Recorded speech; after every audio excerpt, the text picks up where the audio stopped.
Hello, everybody. Welcome to another episode of Local Wisdom. And as always, I hope you're having a marvelous day. I'm Justin Underwood, your marvelous mortgage guy. And here we have James Douglas.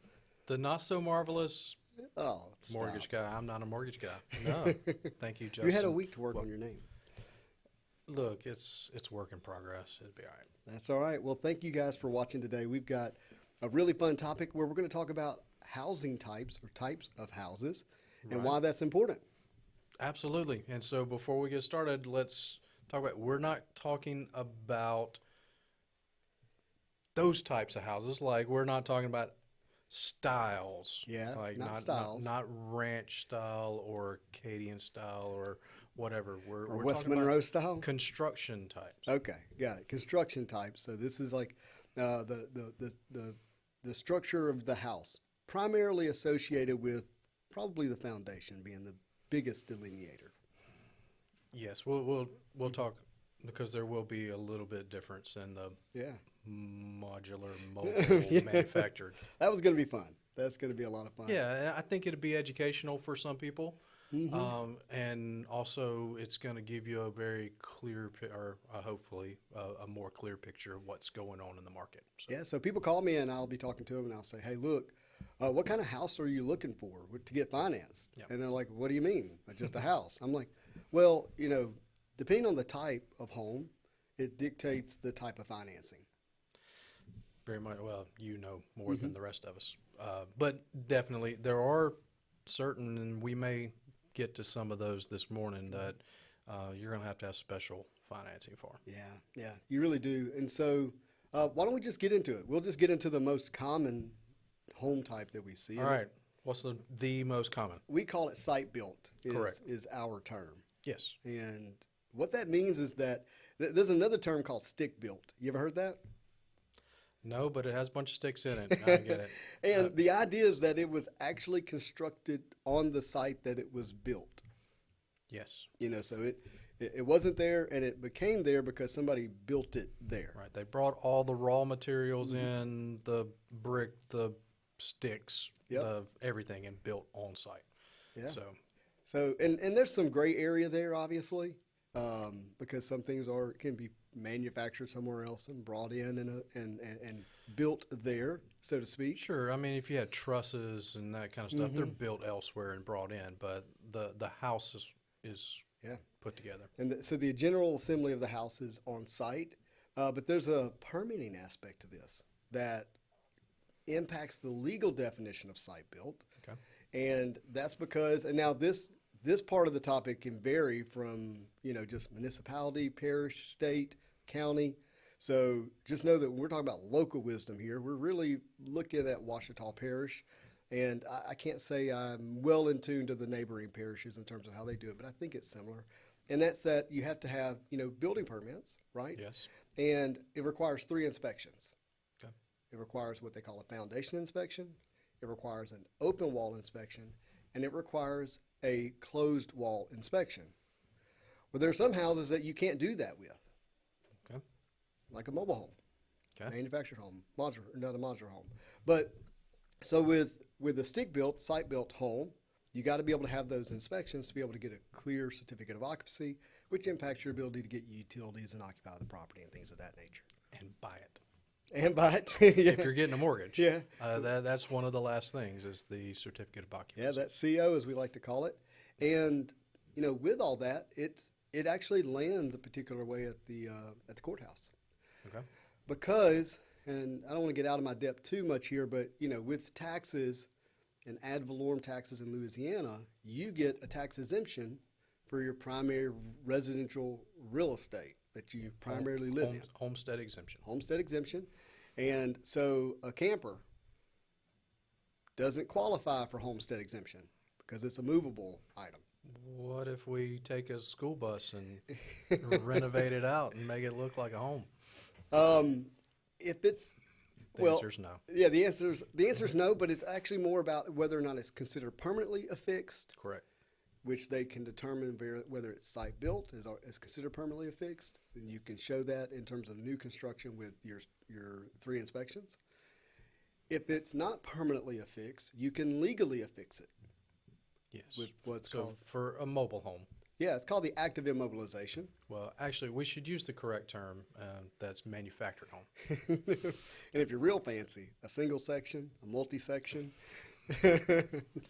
Single wide, double wide, Yeah, triple wide. that's what I grew. I grew up in a single wide. So, So yeah. but yeah, but the reason is a mobile home. You're basically, when it's moved onto the property, you don't have the 3 inspections. You don't have. Yeah, it's already built when it gets there. It's already built. The walls are already closed for the most part, and with that, it's considered a mobile home. I'm gonna use that term here: manufactured home, mobile home. Well, can we just real quickly just tell the difference, and then we'll let Justin use mobile home when he's Okay, actually not right. But the term in 1974, Yeah. we passed a law about the quality of those homes, and then they gave them to 1976 in To make sure June. they wouldn't get blown over. So yes, anything built after June of 1976 is considered a manufactured home. Those that were built prior to that are considered mobile homes. I actually own a mobile home. You still Yeah, it's sitting at pre-1976. it's sitting at the lake. Oh, And man. it's my camp. So, but it's a mobile home. In our context, most people call them all mobile homes. That's what Justin's going to call them today. Just know that we do know the definition Yeah. here. So almost all of these that are on the market today are really manufactured homes. No doubt. And the difference is they are built to HUD standards. Per region. So Well, yeah. you have regions throughout the country based on weather types, and they Yes. have different construction standards for each region. And we're going to the other one that's usually lumped in with mobile and manufactured is modular.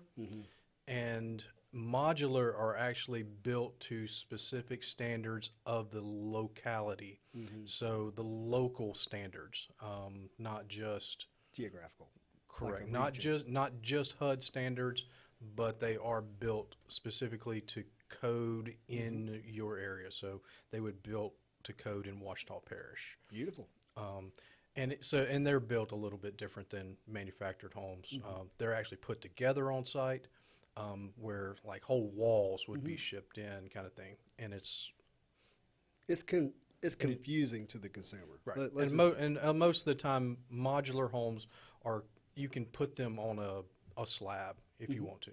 They can be pier and beam, but they're affixed to a permanent foundation that way. So. But you can get the 3 inspections and can be considered a site-built home, and we'll get to the financing aspect of that in a second. But to finish the conversation about taxes, so a manufactured home. I'm using the term mobile home because I want you to remember the mobility of the home. Correct. A manufactured home is actually delivered on site with. It has to have a license plate like a vehicle. Yeah. You can't put it on the road without registering it to move it. Yeah, Like a and vehicle. if you have a double wide, each section has that. We'll label Tag. it license. It's a tag. It's Yeah, a tag. HUD tag. And so with that, when you move it onto a piece of property, it's not necessarily considered part of the real estate yet because it's mobile. And when you go to do an active immobilization, what you're doing is you're telling the parish, hey, I know this thing is mobile, has the ability to be mobile, but I'm not going to move it again. Right. I'm going to immobilize it. I'm going to take off the wheels, pull off the tongue. Yep. I'm going to strap it down, affix it to a foundation, and I'm going to attach it to utilities, put skirting around it, and I don't plan to move it. So you can give me that tax exemption. Yes, and depending on what you affix it to and how you affix it, it may live up to certain standards for certain types of loans. So if you want an FHA loan on one of these, it's going to have a certain. They have their skirt. specs. Yes, the skirting on the back is going to have to be wood backed. You're not just going to be able to just throw up your skirting, and so there's standards there depending on the loan type, and a lot of people. Perimeter foundation, all kinds of, it gets into some Correct. stuff. Can't be moved more than once. It gets into all kinds of stuff. That's a big deal. And most people don't know that until they get into the buying process. And so It's important to know the type when you go to a home. If someone says it's a modular home, you must do your due diligence. Correct. Because you could be halfway down the road from a financing standpoint and the appraiser and title company come to a different conclusion that it's actually not a modular home, which is considered. Yeah. And so in the appraisal standpoint, an appraiser is only going to compare manufactured homes to manufactured homes. Yeah. Or that's what they should do. Modular homes actually can be compared to regular site-built homes or high-end manufactured homes. Correct. To create a range of how the market might react to this property. They may actually look like a manufactured home, but be a modular home. Yes. Yeah. People might be surprised how many modular homes we have in our area. And sometimes they'll get listed as site-built homes, so they don't really, once they're there, it's really difficult to tell unless you have documentation or whatever of how it was built. But they are, because of the specs they're built to, it's very, very, very, very similar to a site-built home. Absolutely. So going back to just site-built foundation, we have slab foundations, which is the most common, and then we have pier and beam foundation. Well, slab build is the most common here. I remember the first home I went to that was not slab built. I didn't have a clue how to deal with it in the wintertime. I was in North Georgia, and I didn't, my house was cold, and they're like, oh, did you close the vents off? And I'm like, oh, I didn't even know I could crawl under my house. I had no idea. So that is the most common for Louisiana, or at least in our area. Yeah, in our area, that's the most common, but not all. Yeah, you get south. You get south of Alexandria, they like to build everything up. Well, they need to. Yeah, there's a reason. There's a look to it, and then there's the water running underneath it. Yes. Problem. But it's important when you're looking at a pier and beam house to understand that there's a potential for risk there that doesn't necessarily exist in a slab. Okay. And some of that risk is from a financing standpoint. If you're getting any type of government insured financing, FHA, Rural Development, VA, there are particular minimum property condition requirements that are required for the crawl space. And I'm using that term now. So if you got a pier and beam, the idea is that you can crawl underneath the house. Sure. You can access any plumbing that might be under there, any foundational issues. If there's wiring underneath it, you can access. Sometimes you have floor vents so you can get to the AC in there. And so the idea is that you can crawl underneath the house and get to it. Well, those houses tend to settle over time, especially if they're older homes. Yeah. Because they were built a long time ago, 1930s, right? And if that crawl space becomes inaccessible by definition of government insured loan, you can't get it. And so, and the idea is that, a grown person can get underneath there and crawl underneath the house. And sometimes people get clever and they just brick up around the whole crawl space and don't leave access. Those things happen. And so there is a way in which a pier and beam foundation, which has crawl space, can impact your ability to get some type of loans. Yeah. I've never had that happen before, but that's interesting to know. Seems like. If you have standing water underneath the house, it can stop financing. If you have trash built up underneath the house, that can prevent the viewing from the appraiser to see the crawl space, it can prevent financing. So you just, again, there's an extra due diligence that needs to be done with a pier and beam house. But a lot of people today are building them to get a certain look. They like their steps going up to the front. Yeah. And maybe for flood reasons also, they're building them that way. But there are still homes being built in our area, pier and beam, for that reason. It's a great, that raised look with the porch coming down. It's nice. Nice touch. Very nice. Some of us pour 30-inch slabs, but whatever. Yeah. To each his own. All right, so we've covered site build, we've covered foundation types for site build, we've covered mobile homes, manufactured homes. Yep. Which we mentioned multi-section or double wide, single wides, but they're still manufactured homes. What else we got? Well, in our area, there's not very many of the rest, but there are a few others, and a couple of those would be the difference between a townhouse and a condo. Also confusing. Very confusing, and a lot of times it comes down to what you as a loan officer Right. or the bank might say about it. How they view it may depend on whether or not you can get a loan for it or not. I've had multiple pieces of property that we had to get an appraiser prior to Yeah. the process to come and determine what they viewed it as. So let's talk about it. Okay. So townhouse and condo, from the outside looking in, I mean, you're at the property and you got your eyeballs on it. You cannot necessarily tell the difference. There's not a architectural term and definition that makes one a townhouse and makes one a condo. Okay. Correct. So with that, it has to do with the way the complex Shared space. was developed. Okay.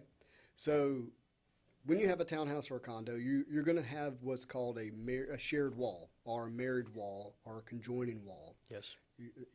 You're going to, at some point, you own a wall with somebody else. Okay. So that's one thing that makes a townhouse and makes a condo in terms of structurally. Okay. With that, when a townhouse is legally developed, each individual unit has an individual legal description and survey.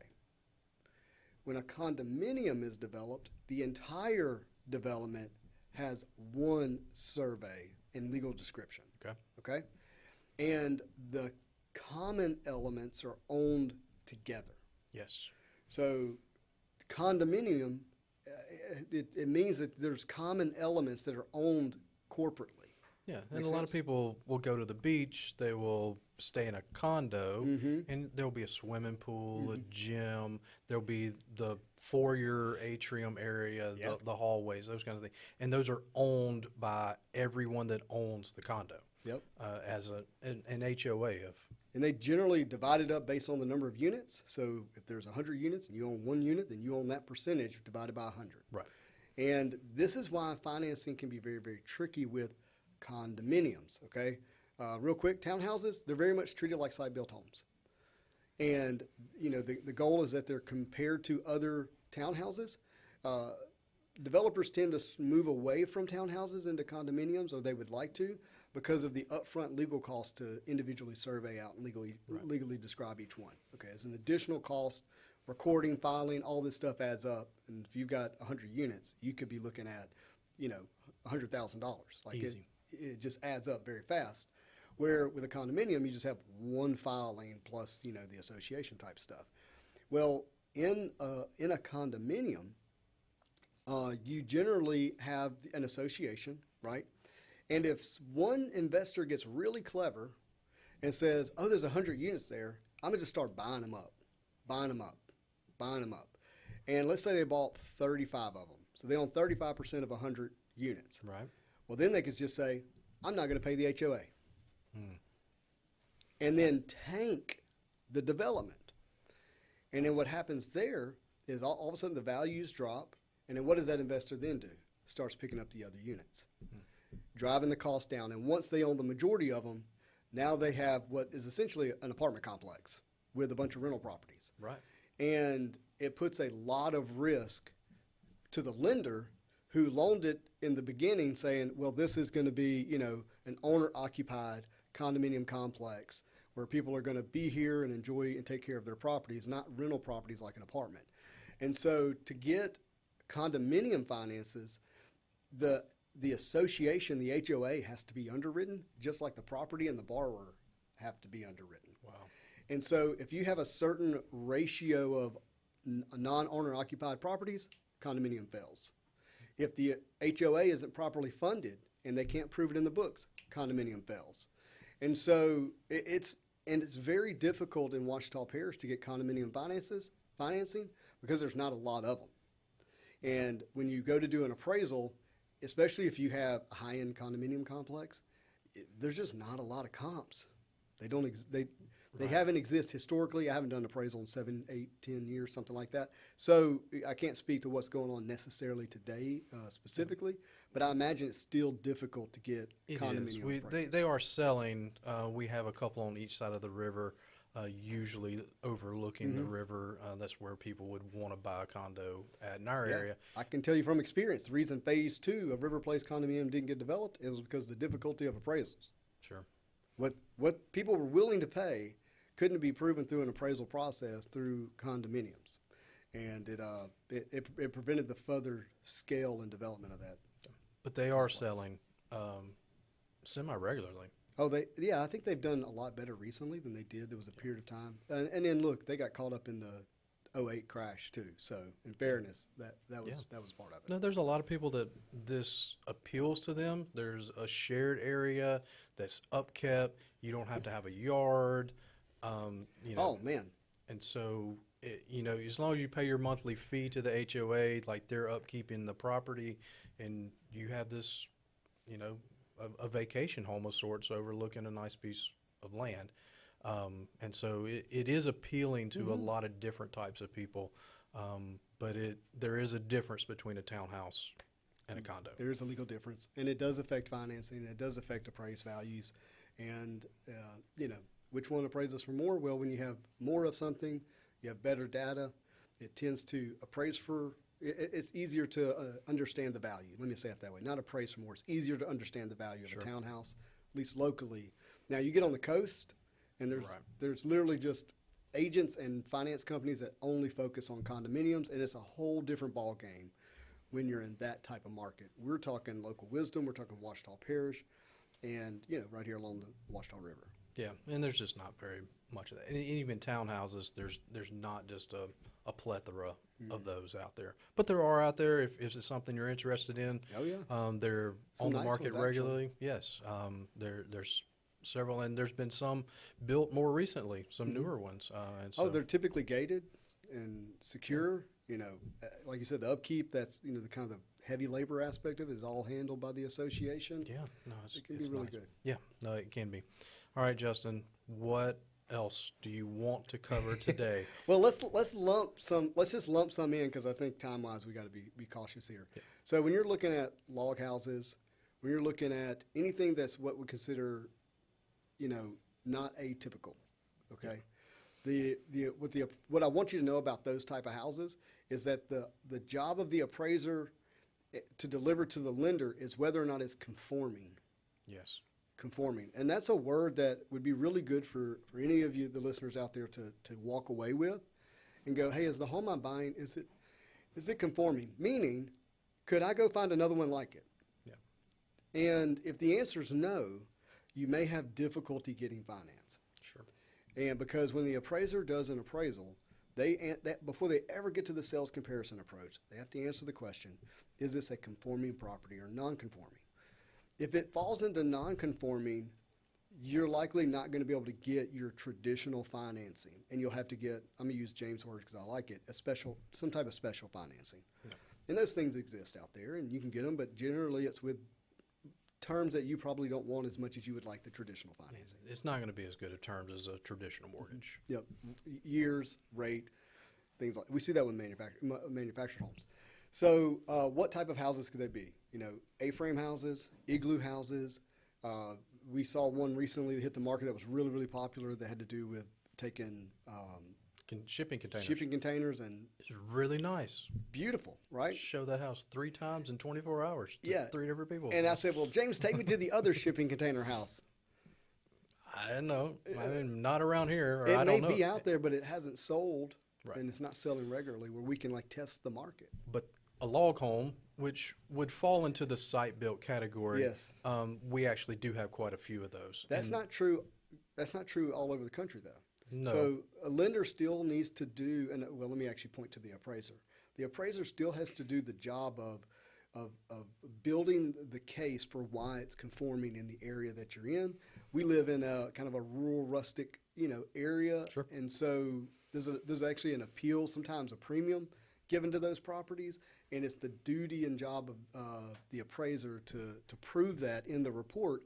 And one of the ways they should be able to prove it is like, oh, these things sell regularly. Yes. Like I can find a sale in the last 6 months. It's really not a problem. Yeah. And in log homes, almost all the time you can do that. Yeah. I mean, they sell a lot. Yep.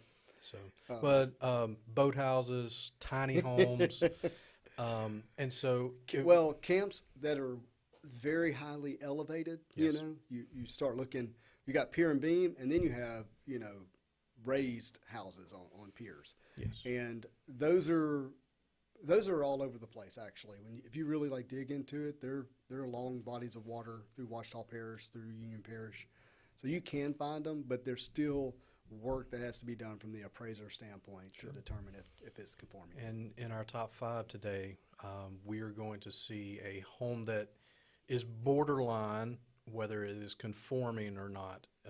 Does it go over the water? It's sitting on, like the deck goes out over the water. Oh, yeah. So is it on Caney Lake? Yeah. Okay.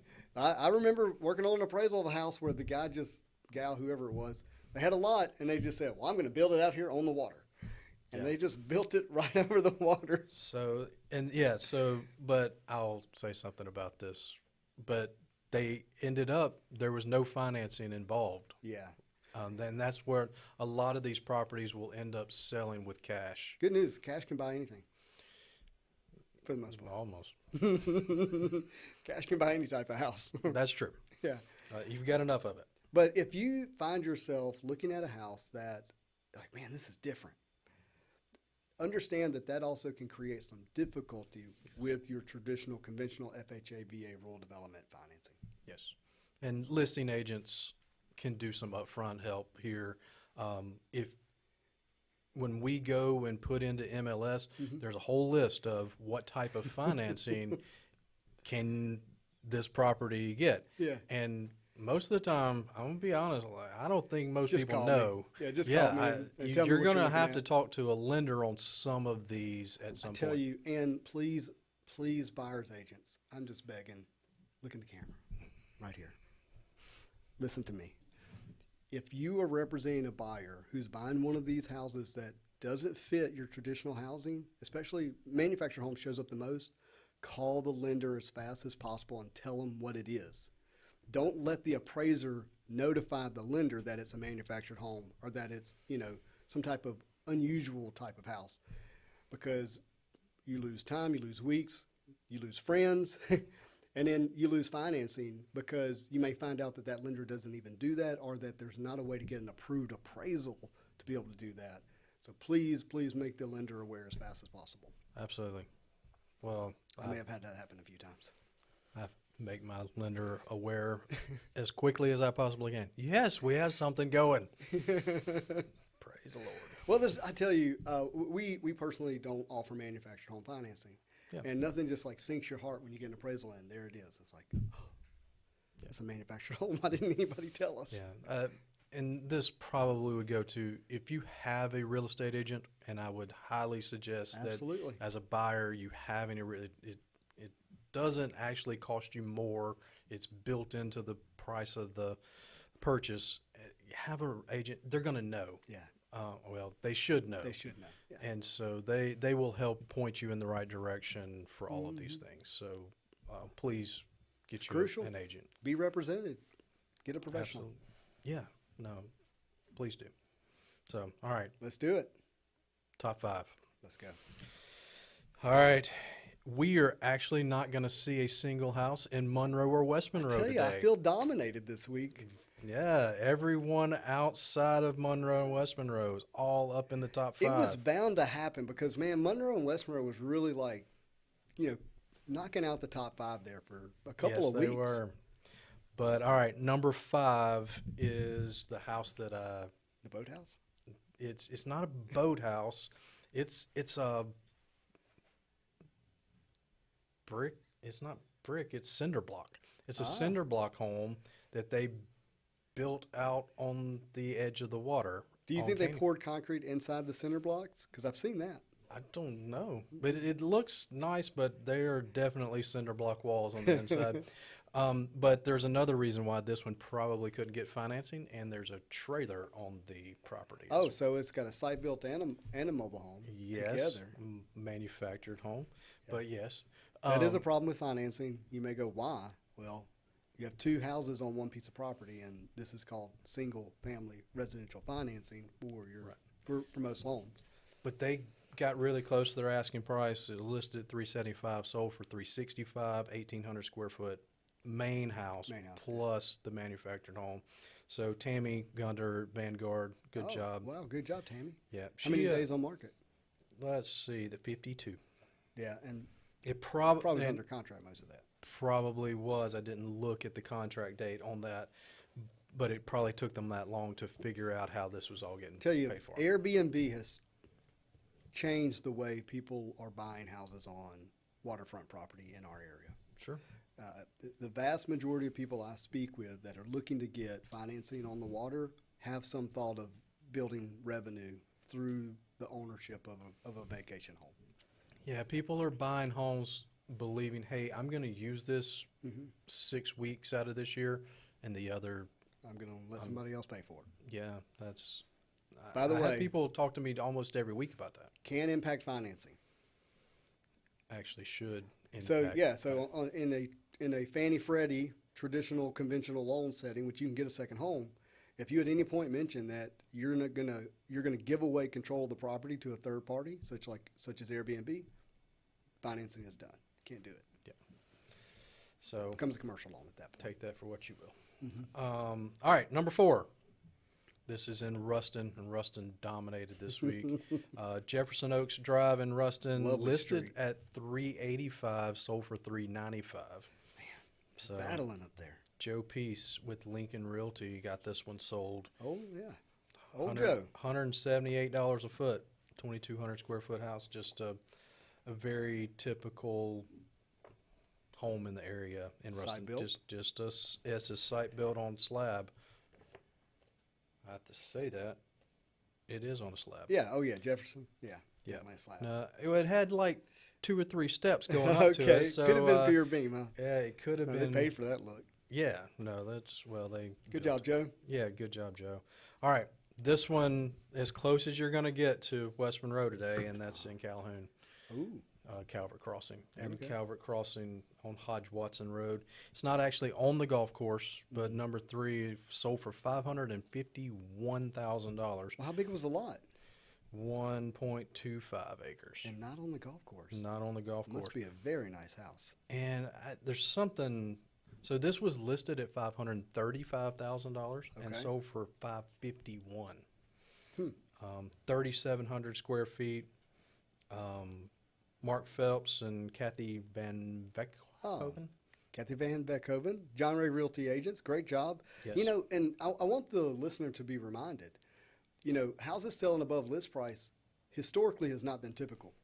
You know, but pre-COVID, it was 97% of the list price is about the average. Yep. So to routinely hear that homes are selling above the list price just is still a strong indication of this market.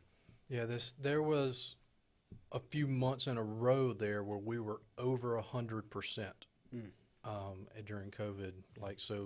Yeah, the list price became the Sales suggested starting price. Correct. Yeah, no, it was very, very much. It is a little bit different today than it was 6 months ago. I know. I got to host an open house the other day. What? That like never happens. The houses are typically under contract before we get People to still that. do those? Yeah. Great.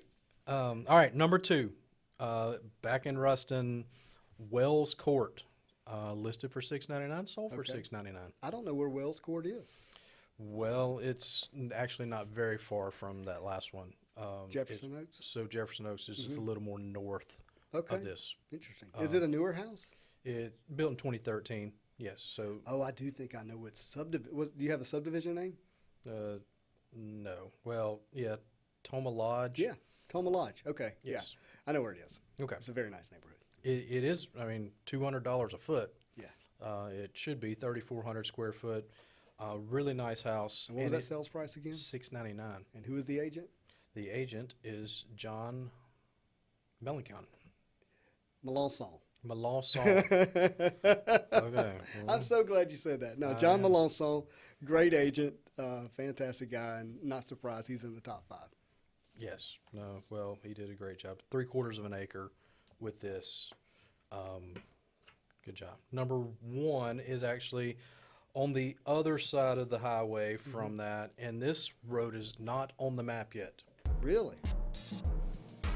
When I tell you this, you're not going to be able to look it up on Google Maps. 214 Bella Lane in Ruston. Man, Ruston killed it. It has 5.53 acres. Okay. $895,000. Holy smokes. Listed at $915,000.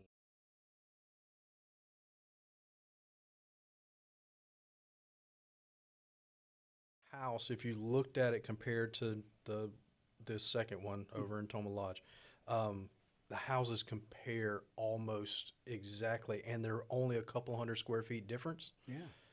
You see the value of 5 acres. It's the land that drove that up. So, Interesting. yeah, it's only they were within 3 years of each other being built, and then they sold. And the exterior amenities are the same? Oh, it almost to the T. I mean, they both have. Now, this one has a nicer swimming pool. Like, this is a really nice. This is. Somebody, yeah. Yeah. So this is a nicer overall property, which the sales price reflects. But the houses themselves are very, very similar. So very cool. Yep. No, great week. Another great week. And we'll have another great week next week. Couple of notes. We're making changes in the podcast, hopefully better for your viewing and listening eyes and ears. Second is that starting next Tuesday, we're going to start the episodes at 8 a.m. rather than 7:45. School's coming. Yeah. You know, we need to make sure we have time in the morning with our kids and give you time to do that as well. So we'll start at 8 a.m. on Tuesdays. As always, please leave a comment down below, and let us know if you have any questions about our topic, any topics you would want us to cover in the future. And as always, if you have any mortgage-related needs, I'd be happy to help you. I work at Origin Bank. I'm a mortgage lender. James here, real estate agent extraordinaire, Coldwell Banker, Group 1 Realty in West Monroe. Give me a call if you need to see a townhouse or condo or boathouse, tiny home. Manufactured home. I don't know of any tiny homes on the market right now, but hey, if you want to see one, maybe we'll make one appear. If you want to see a tiny home, go down Northwood in West Monroe on the left-hand side. Yeah, somebody moved one in. Yeah, they did. There's one there. So anyways, thank you for watching. It's always a pleasure to be with you each Tuesday. And as always, I hope you have a marvelous day. See you next week.